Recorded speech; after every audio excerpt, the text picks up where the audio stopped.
When are you coming back to LA for an event? I think the next one I have is May 14, and that's at Cathedral. Oh, you doing the cathedral? Yes, we're Okay. doing a fundraiser on the 14th Is at that like a yearly event or is it a one-time deal? no, it's a yearly event. What's the name of it? It's called the Gala, Okay. Cathedral High School Gala, and I saw pictures of that last year, bro. It was awesome. But DJ Bunny DJ'd there. I think it was. Do you know DJ Bunny? I do very well. Nice guy. Great guy, Extremely great guy. great guy. Yeah, I played with him a couple of times, a couple car shows with DJ Bunny. Really Dude, nice that guy. that mustache. It's Oh yeah, dude, it's infamous. legendary, legendary mustache. I'm trying to get mine to. The girl. I usually don't have it this long, but I'm trying to get a DJ Bunny Duh. mustache going. So who's on the lineup for that night besides Besides yourself? me, the band Soto. It's a band. We were just talking about them. They're the ones from that used to be called New Breeze. Right.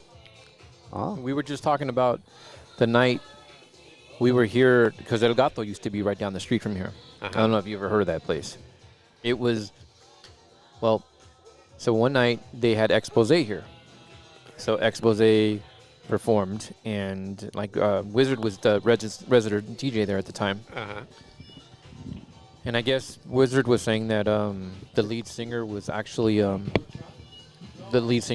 retiring, or she was pregnant or something like that. So they had the girl from New Breeze, which is a band from Valley College originally. Really? Yeah, so they were in Valley College. They performed at the Valley College. They were part of Valley College or something like that. And so they performed at El Gato. And that night, they basically, the lead singer from Expose disappeared. And what happened to her? Well, I don't know exactly if she had another career or not, but she just kind of disappeared. And then Jennifer, I guess the new person from New Breeze, which became the Soto band, actually became, she became the lead singer for Expose. Right. Yeah. Jeanette Jurado, right? Yeah. Yeah. Dude, she killed that song that night. I was there. I remember. Yeah. The original Expose sang the song, and then all of a sudden she came in and sang the song. Dude, it sucked. It literally sucked because the original member of Expose sang the song. Oh, applause. Yeah, yeah, Expose. Yeah, yeah. Okay. Thank you guys for joining us. Here's New Breeze. And the very first song on her set was the exact same song that Expose had just played. Okay. Dude, the ovation Was that in the cards? I don't know. I think Wizard said that they were actually waiting to see that the record executives were there to see her sing. And if that's the way if it happened that way or they were expecting, either way it was sucked. Yeah, we love you too, John. Hey, where's Wizard at? Where the heck is he? Is he with the bottle? I'm telling you. Huh? What Is is? he? Okay. So, people, what was your first residency job? I started my career in San Juan, Puerto Rico, at a club called Leonardo's International Discotheque. Okay. Wow. So did you move to LA after that, or you were in? No, I'm originally from LA, and I went to Puerto Rico I was engaged, and I used to go a lot, and I said, if I don't go now to spend some real time there, it's never going to happen. So what drew you to Puerto Rico? Well, besides being Puerto Rican. Okay. I mean, I don't know. I'm asking. yeah. I don't know Yeah, your. my Aside father's from being Jamaican, Yeah. my father's. Well, I mean, you say you're from LA, so I was like, okay. So you were born in Puerto Rico? No, I was born here in Okay, LA. there you go. My dad was from Puerto Rico. Okay. And when he was in the Navy, he met my mom in LA, and they settled here. Okay. And so, but we used to go a lot, every other year, and I would go for the entire month of December, and I fell in love with it. It was just like So what part of LA did you grow up at? I grew up in Cypress Park. Okay, you're still on the east side then. It's like almost downtown LA, downtown. Like I grew up near Frogtown Okay. and Elysian Park, Dodger Stadium. So you're over there by Riverside, kind of? Kind of, really off of the avenues. Okay, so you were over there by King Taco? Exactly. Okay, so you were over there. The original King Taco, right? Did you go to school over there? Yeah, I went to Divine Savior Grammar School there, and then from there I went to Cathedral, and then from there I went to Pepperdine. I did my my bachelor's in as a paralegal. So you're an educated DJ. So how did you work in the DJing into all that education? Well, wait a Well- minute. Oh, hold on, man. Stop being okay. We're South American. George is from. I'm Argentinian. And my parents are from Peru, so we grew up with music. So I'm Puerto Ricans. We had a lot of Puerto Rican friends back in our family. Yeah. So there's always music in that But- household. And growing up in LA, especially LA, we were into rock, and Yeah, we were. yeah, everybody. All the 80s DJs were originally rock people. Heavy metal. I'm a rock vocal, and then soul music and Motown and oldies but goodies. That's all part of growing up in LA, Right. especially in the Chicano community. And so, I was just really into music. I had a great big sound system. I was a record collector. Okay. And so I was also a disco dancer. And so when I would go to the clubs, I would watch the DJs because I was into music already. And I was mesmerized by their mixing, the ones that could mix. And there was a guy, I think his name was Michael Green, who spun at Chippendales before they had the Chippendales dancers. So it was a really good, nice club. And he did a mix with Let's All Chant and Dance, Dance, Dance by Chic. Uh-huh. Yep.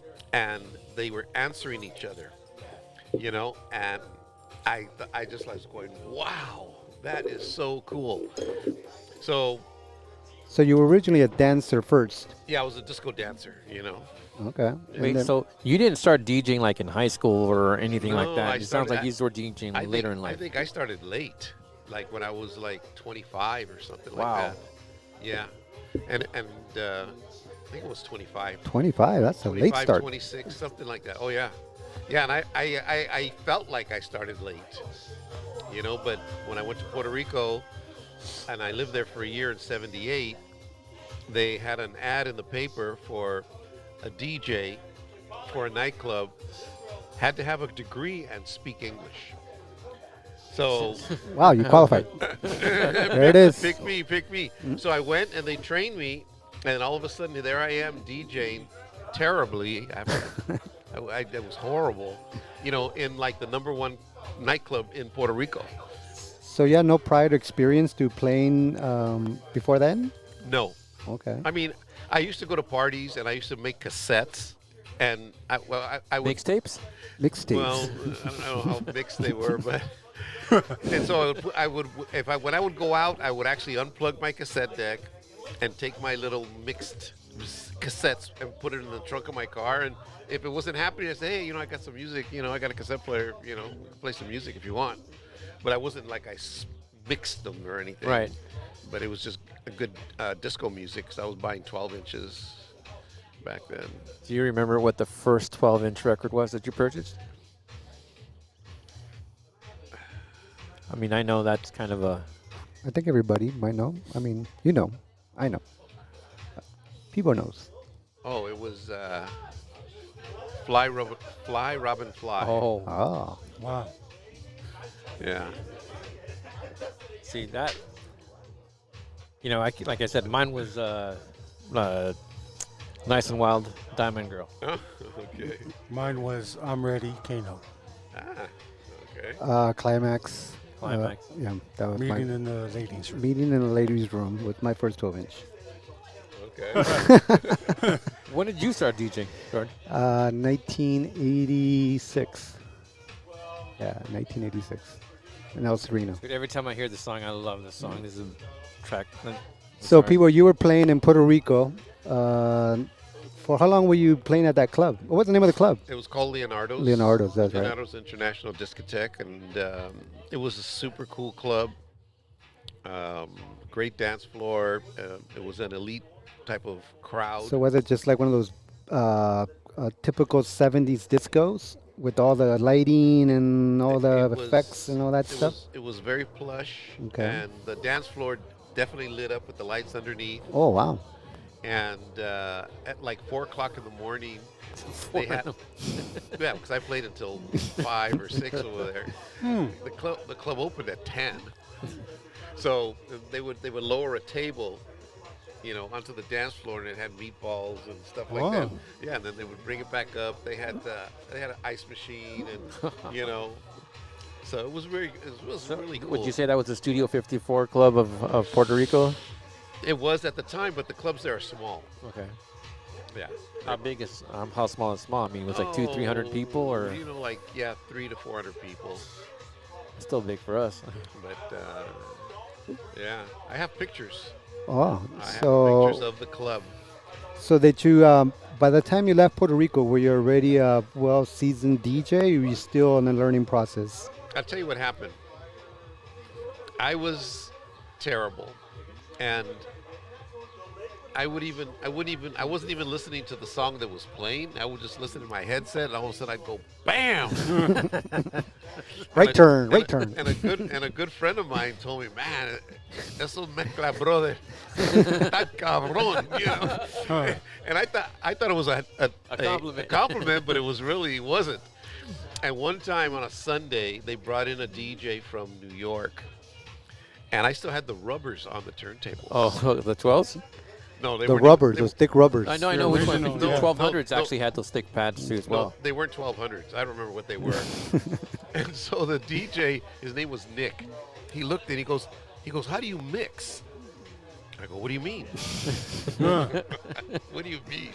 He goes, well, you got the rubbers here. And I said, well, I don't know. I showed him. So I showed him my stupid blends.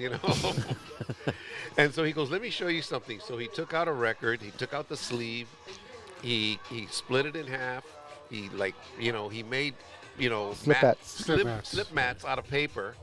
And then he did a set mixing, and I was going, whoa. Yeah.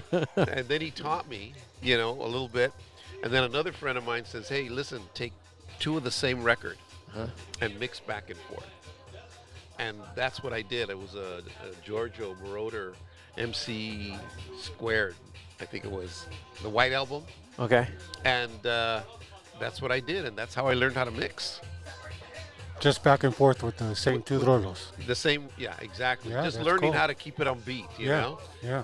And then that's what opened up the door for me. And that 70s stuff was so hard to Well, that's ride all live because it's a music. live drummer. Right. But I think the Giorgio stuff, I think he had a... He already was going in the machine. Yeah, I think yeah. So so I spun there for about a year, and then I came back to the U.S., and when I came back, I didn't go back into being a paralegal. I got married right away within 10 days, and then I just started looking around, and talking to people, and I was so hungry, Yeah. and I went to the pasta house, Rudy's Pasta House. Oh, wow. Oh, an Olympic. That's old school right Yeah. there. Yeah, and they hired me to do some special events. And then about 2 weeks later, the Pantera Rosa, which was We were talking about We were talking about the Club Massage was the Pantera Rosa, right? yes. Right, right. And I had gone down there, and they said, well, we don't need anybody, but do you want to audition? I said, yeah, I'll audition. So I auditioned. They said, you're pretty good. I go, okay. But then 2 weeks later, they fired a DJ, and they said, hey, you want to come down? I go, yeah. And that was it. Was that Henry Valdez that they fired? No, they fired this other guy named. Because Henry told me he played there also. Yeah, now Henry was playing in the after hours. Oh, okay. He played from 2 to 5, Oh, wow. and the other guy played between the salsa band from 8 to 1:30 or Yeah. whatever. And then Henry quit, so I had the whole enchilada, There you go. So I was playing from 8 to 5. Now, what year did you get into Bonaventure?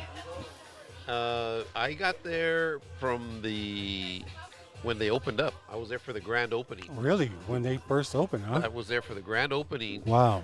and Bob, the owner, he had a club called Bootleggers Oh, in the West Side, and so I used to go after hours from the Pantera out there, And I had met Bob, and one time I walked in, and he knew I was a DJ. He goes, "Hey," he goes, "my DJ's knocked out. Wow. Would you mind playing?" And I go, "No problem." And he still had a house, you know. So I just went up there, and I had to have my records in the car. I brought in my records, and I kind of saved the night for Bob. Bob Okay. was the So, eventual. so the DJ was knocked out for the He opening was, night? no. This was in Bootleggers. Oh, another bootleg. club. Okay, Oh, sorry. So he got So- all so- pedo on the free So booze. yeah, so and- the DJ was knocked out in the DJ booth in the Wow. corner, like knocked Was out. his name like, Paulie? Pedo. Wow. And so That's a Polly Wizard move. so Bob was so. I mean, thank you. So when he opened up Fantasia, the guy that put in the sound system was in control of the DJs. And Bob says, "You know what? You got to let me hire one. I'm the owner. You got to let me hire one." And I was the one. That's cool. Wow. But I had Sunday, Monday, you know. Oh, Wednesday afternoon. oh wow. And then You'll be DJing for the buffet. and then I was doing the happy hour on Friday, and then Bob just like he says, "Hey, you know what? We'd love to have you be the main DJ." Wow, that's cool. And so, and bomba, there I was at Fantasia, and I quit the Pantera Rosa. And that was Fantasia. Which one? Was Downtown. Bonaventure. Downtown, Down Bonaventure. the original one. That's why I first met people was there at Bonaventure. Yeah. Bro, that was such a legendary place. Yes. It was so cool. Oh, yeah. So how long were you playing there?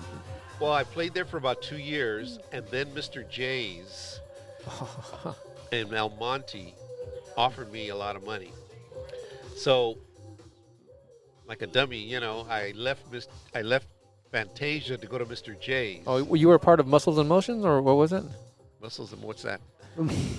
Mr. Now- Was that Mr. J's on Valley, right? Yeah. In Now, Mo- Downstairs, Was right? this Downstairs. before or after Oscar and Aaron? Oh, they were way after me. Yeah. Okay. Way after me. Yeah, they used to have this So, all male review That's thing. I'm curious. To Mr. J offer you a lot of money? I didn't think that place used to pack that many people in there. It was Kidding? packed. It Oh, was- Yeah? yeah, it used to pack that. I know. I mean, great. Yeah, it was packed. yeah, I It don't was remember. packed. So it was a big place, It wasn't a No, it big wasn't. place. It but he would pack it. Decent size, it was good. It was decent size, and they packed it. You know. Yeah. Was it bigger than Massage? I think it was bigger. It It was was the big. same size. I think a little. I think Massage might have been a little bit smaller. I It held think. it held about 250 upstairs. 250, 300, yeah. But that place was always packed, though. I mean, you couldn't get into Mr. Jane and Montez. So did you end up taking that deal from Mr. J's? I did, and I was at Mr. J's for 2 years, and then I went back to Fantasia. No. I think I went to the Tropicana, Oh, and then from the Tropicana I went to Circus, and then from Circus I went back to Fantasia because Martin Rodriguez was there. Yeah. And right around the time of Wake Up, he quit, and they just like pulled me back in. So I was at Fantasia, you know, for until they opened up the one in Puente Hills. So then I was doing both of them, Fantasia downtown, Fantasia Puente Hills. So were you DJing what, all 7 days a week? What were you doing? I was doing 5 days. 5 days a week? Yeah, that's wait, cool. wait. You said that's right around the time that Wake Up happened. or Yeah, came out. 1985. So when 84, did you 85. get? How into did that come producing? about? How did that song come about? Well, how did the production come about? How did you go from DJing to producing? Well, I mean, I didn't understand the transition, but I didn't do the producing. I was. See, I started a record label called Electrobeat Records, okay. and I signed Kid Frost. I actually discovered Kid Frost, and I was his manager. I That's cool. Wow, I didn't Never know knew that. that. Wow. And so my partner Dave Storrs, he had the studio, and so we signed Frost, and then we signed Ice-T. What? So on my Electrobeat Records, I had Really? oh, sure. Wow. You can look it up, buddy. No, really. No, I'm amazed. I'm like, wow. I didn't know. Doubting like, me. You're down. No, never No, doubt no, you, no, brother. no, I Never mean, doubt Take your you. headphones off, bro. You're done. So I put out, a couple of Kid Frost records. We put out a couple of Ice-T 12 inches, and we put out a few others. And then I was in Miami promoting them, and my buddy, and I was working at JDC Records too. I was the head of sales and a 12-inch buyer for JDC Records, and so You just kind of jumped over all this important Yeah, stuff. we're You're like, I'm still DJing at La Puente. yeah, we're like we're still at Oh, wow. Fantasia now. well, this was in the daytime, you know. Well, At night I was spinning. So so anyway, so Danny Rodriguez was in, wait, stop. Okay. Danny, I got him a job at JDC Records. Bijan, the main keyboardist, him and his family had a couple of stores called Crystal Promotions. Okay. They were like kind of like a Kmart for the Latinos, but on a smaller scale. And so Bijan decided to carry 12 inches at his store. So he would come down and he would buy stuff, or Danny would take them. And one time, Danny and I dropped off some records, and Bijan had a keyboard hooked up in the back studio. He goes, "Hey, come and listen." So he started playing "Pop Goes My Love," and man, it sounded great. So he was really good on the keyboard. So anyway, I went to New York. I went to Miami. While I was gone, Bijan got Martin Rodriguez together, and they went to Martin's record store called A Cut Above, Yep. Oh, yep. and they cut a 3-track of Wake Up. It was a 3-track. Don't ask me how they did it, but so when I got back, they were saying, "Man, we've been playing this song off of a cassette, this 3-track at Fantasia, and it's reacting." They wanted to put it on Electro B Records. And so I listened to it. Martin made me a copy. I played it at the Tropicana. He made Frank a copy. Frank played it at Circus, right? So these 3 clubs were starting playing this song. They wanted to put it on my label. I said, "Why don't Dave and I show you how to do it?" So we showed them, first of all, we took Wake Up from a 3-track to a 16-track. And then we showed them, where to get the labels, where to press the records, where to master. We actually mastered with Bernie Grundman, famous Bernie Grundman on Sunset Boulevard, who did all Michael Jackson and Dr. Dre's stuff, and he was the #1 guy. And so that's how that whole thing started. I had nothing to do with the production of the record, other than Dave and I transferring it, to 16-track. But did you have a hand in producing the Ahora? I had a hand in that. Yeah. Yeah, they wanted to do a Miami record because we were huge in Miami. We would go there every other month and do a chingo of clubs, right? And we were so popular there. It was like Wake Up was like, forget it, Yeah. Yeah. And in Miami, it was like a trip. It was big here. It was big here too. Yeah, yeah. It was really big. I mean, here. you play it till this day, and it packs the floor. It's just that one of those hits. It's one of those records. Yeah, Yep. it's one of those records. Yeah, and Wake Up. It just like it blew up. It was blowing up, and all of a sudden we got interest from RCA International, from Warner Brothers. We had a meeting with Warner Brothers, with RCA, with Capitol, with A&M. And we sold it to a guy in France, and he put it out in France. And, it was big in Mexico, it was big in South America. And so it was big in Puerto Rico. In Puerto Rico, it was like my family was so proud of me because they were playing it to death over there. Right. Well, I remember we went to Baby Rocks and I heard it there. I think that was like one of the first times I actually heard it. Now, Seduction, Topaz. Did you have a hand on that, or you just did a re-edit? Or? No, we actually recorded that record. Yeah, that's a great song. Yeah, Seduction. Yeah, that was a good one. And I like to edit, so I ended up editing a lot of songs and bringing songs to the U.S. Like I took My Forbidden Lover to Jim at JDC Records, and I said, "Man, you got to license this." So he picked that up, and Casanova Action, and People Like Us. What is that? Reincarnation. Reincarnation. Reincarnation, and then Midnight Lover, no? Midnight Lover, and I did an edit on Midnight Lover. Mm-hmm. I did a Vivian V edit for TSR Records. You're literally naming all the tracks of my youth. I mean, all the stuff that I was growing up. These things, these tracks they were huge, Yeah. huge. I did a Michael Bow edit for JDC Records. I did a lot, actually. That's cool, man. Yeah. I keep on saying the word legendary. That's where it fits in right there. You know, some people get labeled legends, but there's no resume, behind that name. Yeah. And People is just proving it right now. He has that. Well, I mean, Ice-T, and then Kid Frost. That was also huge. Right. I mean it's. I had no idea that you were doing all of those, or you were behind all that stuff. I mean, you brought a lot of banging hits out, basically. I mean, if you're introducing these music to, or bringing them to the attention of these record labels, that's a huge process. I mean, that's. What other tracks? I mean, I'm assuming there's got to be more than that. I mean, They are, but I just don't remember them right now. I did at one point. I made a list of all the remixes I did. And I thought, man, you did a lot. So you were doing like extended mixes for? Yeah, I was an editor. I love to cut tape. Okay. And so that was what I would do. They would Do all the long versions. Yeah, give them the long versions, some tricks, some longer breaks, some longer Right. intros. Yeah, I was telling George type that of back stuff. in the day it was tape, razor and blade to tape, chop, chop, chop. Not like now. It's just like 16 bars, Quantize, boom, boom, boom, boom. done. Right. No, we had to splice and hope whatever we spliced, we put it on beat. Yeah.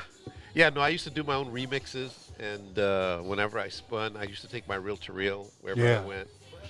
And then I did some like special mixes, like a 15-minute super mix, right. with all kinds of cool edits and tricks and stuff like that. I used to JDC play Records was famous for those. I remember those Jive Bunny ones that they used to do. Is that Jive Bunny? They used to do those, right? The ones with like the swing music. I think Those what are they called? I thought it was like something 45. What was it? the Like swing. Stars on JDC. 45. Stars on Yeah. 45, kind of Yeah. those ones that they put a beat behind it, and they Yeah. would just run all these tracks over it. Yes. When you say you used to do re-edits, you used to do them like for DJ friendly? Now that they call them DJ friendlies, where they actually make things symmetrical for you to be able to mix in and out of these tracks, or were you just Yeah. making remixes just to add to it, add more flavor to it, or do stuff? I just wanted to make when I DJ'd special, Okay. and so I wanted to offer the dance floor something special. Yeah. So Did a great job. so I had I had a bunch of remixes. So are the credits under like DJ Peebo? Yeah. Yeah. I'm gonna go look at my records. I have a whole bunch of them here. So, people, how long were you in the club game? I feel very privileged that I spun vinyl for 12 years straight. And that was your primary job? And that was my primary job. I was one of the few fortunate DJs that made a living off of DJing. I had more work than I could handle, and I could have spun 7 nights a week if I wanted. But and I used to spin even on Sunday and Monday nights. I still kept that gig because that kept me.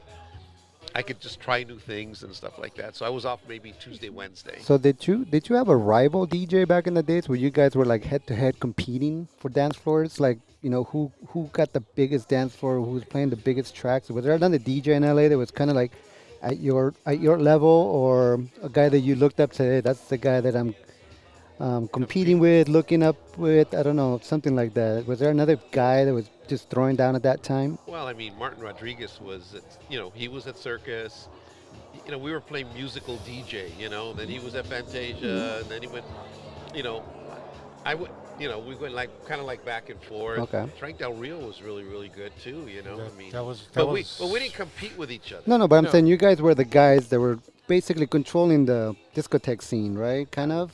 I would say, yeah, we were the Yeah. the fortunate. Right. I always consider myself fortunate because I would think, man, there's only so many clubs, and as the years were going, as the years were mounting up, DJs were getting better. I was lucky that when the 1200s came out heavy in 1980, I went out and bought a pair right away, and so I was already practicing on the 1200s, and so I was able to, master them, and so that helped me keep my jobs. So what did they have at the clubs in the early? Hey, Riley.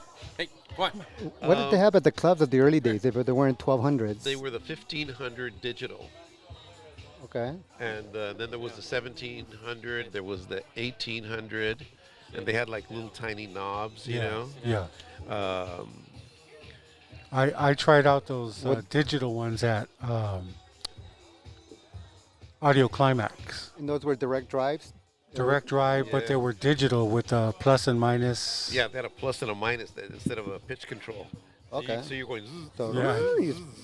zzz, and Yeah. then working the record with your hand, so you didn't have too much BPM range on those. You kind of had to be in the neighborhood with. No, you had a lot of BPM rates because it would like It was just a lock. it would go. All of a sudden Yeah. it was plus 40. Yeah, if you- Okay. So Yeah, you could. if So you you held speed it and down, lock it would go So it would fast or stay slow. locked. It wouldn't just be like an increase and then You could go back tap to the it. time. So it's not like a pitch bend now, where like you speed it and plus Well, minus, it's plus actually- minus, plus minus, right? No, it's that's the same kind of thing. like what you had to do. Right. You were like, trying to keep But it it on would beat. show you the BPM. So wait, that's So actually what say, you would call riding you the know, pitch right there, the plus and minus. Too fast, too slow, too fast, too slow. Because we have, everybody knows Teddy Q. You know Teddy Q, right? Yes. Okay. So Teddy Q was here one day, and I was on the turntables, and then Teddy Q, he came by and smacked my hand because I was actually touching the platter. And he goes, "You don't touch the platter, you ride the pitch, up and down, and that's how he taught everybody here how to mix. So you don't touch the platter. So That was I do. a phrase from Frank Del Rio. What's that? riding Ride the pitch. Don't take your fingers off that pitch. Oh yeah, no, You know. definitely never take your finger off the pitch. Yeah, if you I would don't. start, feeling the sides and speeding up the record, nope. Ride the pitch. Yeah, but I'll still have my hand on the record, or I'll spin it, or Yeah, whatever. it's good, good, because that's You what know, I do. No. I mean, I do too. It's just one of those things that, when he's talking about the plus and minus, that is definitely riding the pitch. I mean, you're actually increasing, decreasing, and actually trying to keep it on pitch and trying to keep on point, especially live music again. So yeah. So when you decided to leave the clubs, were you married while you were doing the whole club thing? How did that work out? I was married a few times. Okay, so all right. So what's the problem? Well, you're in nightclubs all night. Yeah, you're there's never home. Viejas everywhere. I mean, it was. I don't care if you're married. I see your ring. I don't care. It was- Yeah. Because you said when you came back to LA, you had gotten married, right? I got married. It only lasted 5 months, I think. Really? The Wow. The first one. Yeah, I was. Well, bad. did that I was- count I as was- a, I was- I was no Did good. that count as a annulment, or What- I was- how many months is it that it's an annulment? Under a year, I think, right? Under a year, you said.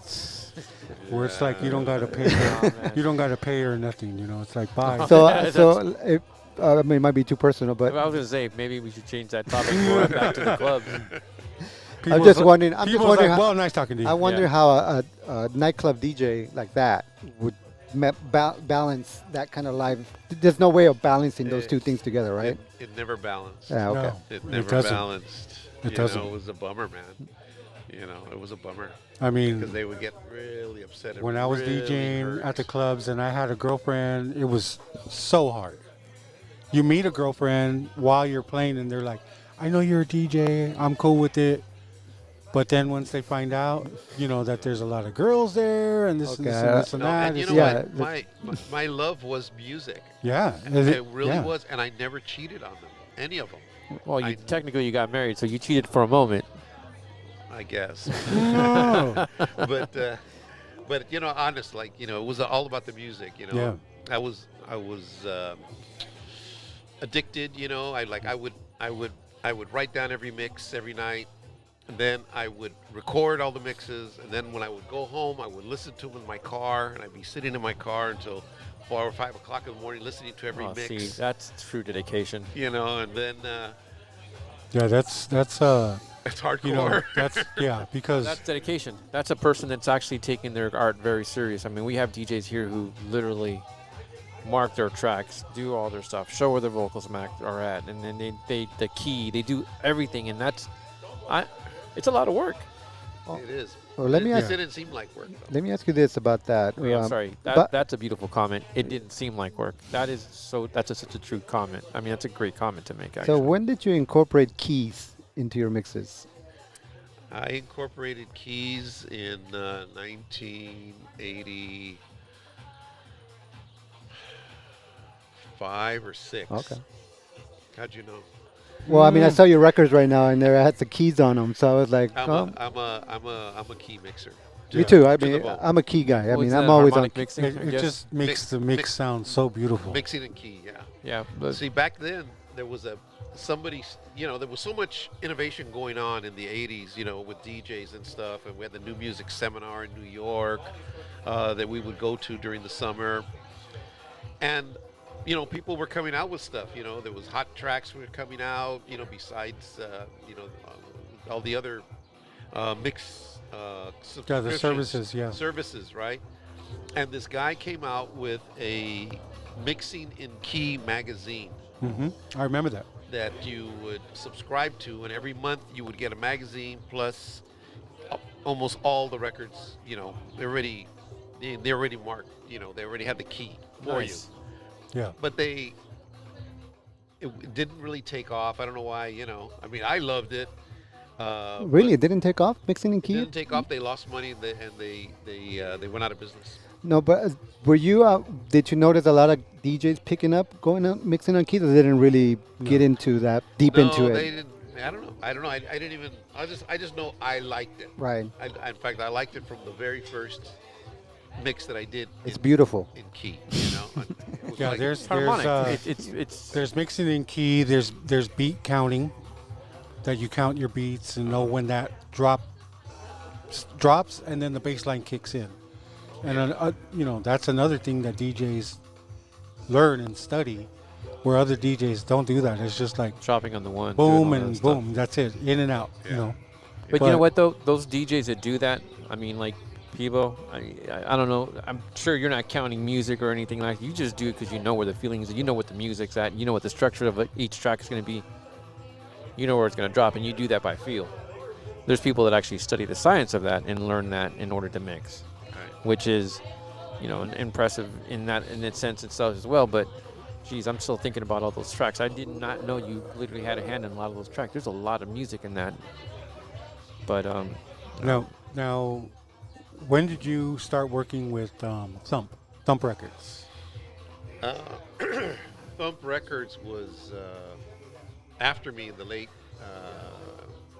80s and early 90s. What was your title there? Your position? Well, I had a downfall, in my DJ career at the end, and kind of hit rock bottom. I don't want to go into too much details, Okay.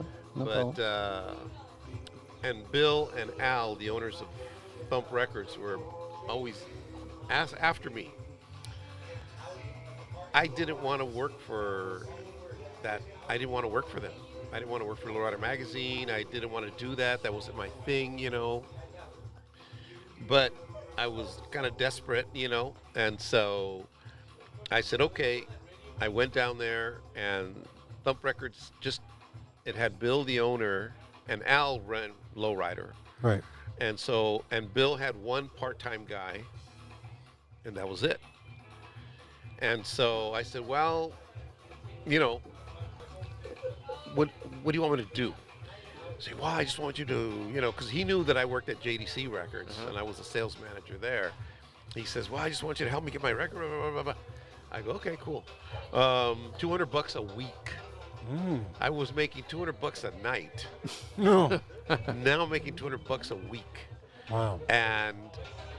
But I saw opportunity because I liked Al. Al was a great businessman, and so I just had kind of free reign, with ideas. So I proposed techno was big at the time. I said, let's do a techno compilation. Bill said, well, why don't we put some disco in on it? I go, okay. you know, because he's the owner. So we came up with techno retro disco. So we put techno hits on one side and we put disco songs on the other side.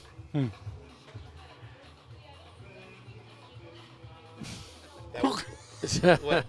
He was trying to get our attention, but it didn't work out. Oh, Huh? He wants us over there. He's like, stop already. okay. 5 minutes. 5 minutes. 5 and we're done. minutes. 5 minutes and we're all done with hang him. out. We're getting into the disco Now- techno.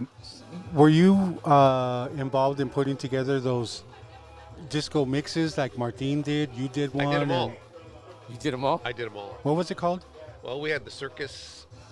Well, I started a lot of compilations there. My most, probably the one that sold the most and really put us on the map was Old School. Yeah, they came put out up- different I compilations. came up with I coined the term Old School for the record business, Oh. and so, but the very first TRD techno retro disco, that was our very first hit. All of a sudden, this thing was like flying off the shelves. Yeah. You know, I bought them. and so then then I came up with the Bass Bombs, which was the original freestyle series, and then I came up with Old School, and Old School just put us on the map big time Wow. because it just was. I mean, it was so hot. So the company had already, because of these things that I did, I already had to hire a secretary. Then we had to hire a full-time guy that worked in the warehouse. We had a warehouse guy now, and then I was getting raises, you know, and I wasn't making $200 a week anymore, you know, and then Thump just really Yeah, they blew up. they blew up. Yeah. And, you know, when I first got there, they had like $20,000 in the checking account. I saw it. It was just a regular blue checking account that you get from, you know, when you first go sign up. Security Pacific Bank. Yeah, something like that. And with the very first TRD put $500,000 What in the- a Wow. bank account. Right. Well, because you imagine, you have to, you know, the numbers. CDs were $8 wholesale. The one stop pays $8. They sell them for $10 to the stores, and then so they make $2, and then the stores sell them for 15. Remember, they were Right. were Right, they're 15. expensive. Yeah. So you know, but I mean, to get to $500,000, you don't have to sell that many, because you figure if you sell 10,000, well, that's 80,000, Right. right? So the TRD, it sold 60, 70,000, like that, Wow. you know, and all of a sudden, like Bill and Al and what a leg. And that's kind of like, you know, and then after that we just Old School, forget about it. And then I did Old School love songs, Old School funk, Old School rap, Yeah. and then I did the freestyle ones, all the Well, freestyle I gotta say ones. thank you. I seriously. They were cool. They were very cool. And I tried to get Still have 'em. 12-inch versions, you know, DJ versions, you know. So, and then I was actually the guy that did the licensing. This is fantastic. I had Wow. no idea. Oh. Yeah, no, I contacted Warner Brothers, Capitol Records to license the songs. I actually was the guy that did the licensing. Wow. I remember one time we took my family to a fair. I think it was Pomona Fair or something like that. And Thump Records had like a little booth there, and they literally had all of the different compilations. And the line was like crazy. It was just down the ways, and then you would literally go in there, and we're sold out of the house one. We sold out of the but the disco ones were always the best. Yeah. I enjoyed the disco ones. Yeah. And like I said, I kid you not, I could probably walk into the studio and actually find the ones that we have, because we brought them all, and it's awesome. Yeah.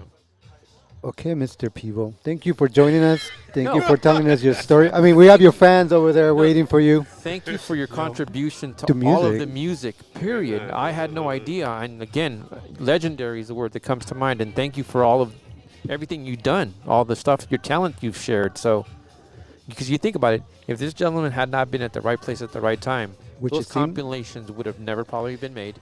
A lot of those tracks that we grew up listening to would probably have never been released or discovered. So, Thank Yeah. you. Very big. Thank you very much, sir. Yes, thank You you. made my ute. And once again, thank you for joining us here today. Oh, and thank you for having Yeah. me. No, Thank you man, for your it's been, set, It's been your amazing. presence, the long drive. I gotta go say one thing. So you're actually a school teacher right now.